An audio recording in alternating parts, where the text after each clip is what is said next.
When you hear the phrase haunted house, what do you think of?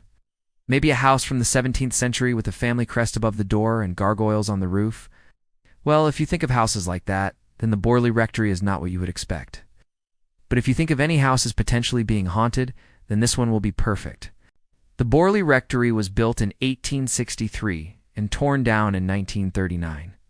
In those 76 years, it became known as the most haunted house in England. From phantom footsteps to writings on the walls, the Borley Rectory had its share of ghost sightings. We're going to tell you about a few of them now. Let's begin with the date that most people consider the hauntings began.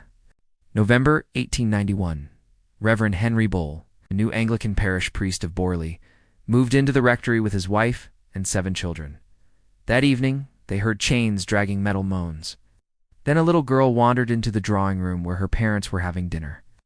She told them she had seen a woman dragging herself closer and closer. Then she vanished. In 1893, AMR and Mrs. O'Leary, who were staying at the rectory, woke in the middle of the night to the sound of a woman crying. They looked out their window and saw the specter of a nun walking through the garden. Soon, other guests began seeing things too. One night, a group of them witnessed a procession of 12 to 14 nuns in full habit marching through the garden. Another time, a man saw a nun standing by the fireplace in the drawing room.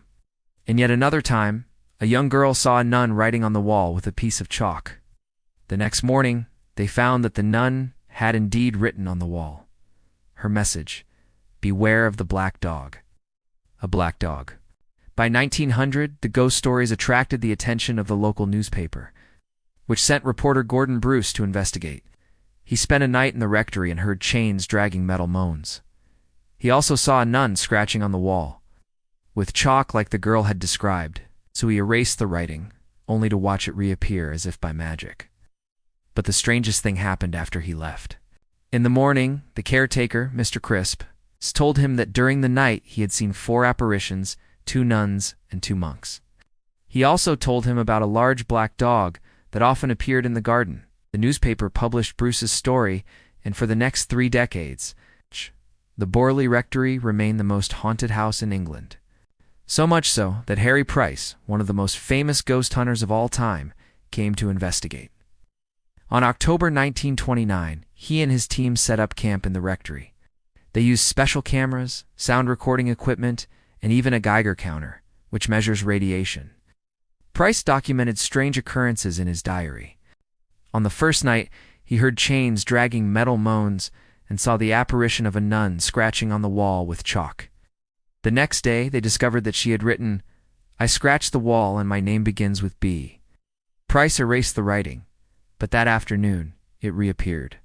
This time it read, "Here lived a nun, and she died here." Price investigated further and learned that a woman named Blanche died in the rectory in 1842. Not only that, it turned out that she had been engaged to a man named Barnett, who had died before their wedding. Could the messages on the wall be from a restless spirit? On the 3rd night, Price experienced something extraordinary. He was awakened in the middle of the night by the sound of someone walking up the stairs. Then he heard chains dragging metal moans. He got out of bed and investigated. In the nursery, he found scratchings on the floor, wall, and window. It seemed that whatever was haunting the rectory had chosen that room as its own.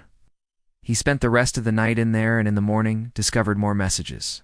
One of them read, "I am a nun. I died in childbirth. R.I.P." Apparently the ghost was telling Price that she wasn't the only spirit haunting the rectory. There were at least 2 others. In the end, Harry Price concluded that the Borley Rectory was haunted by at least 3 ghosts, 2 of whom were likely interred in the garden. If you enjoyed this video, please hit the thumbs up button. We have lots of other ghost stories just like this one. Thanks for watching.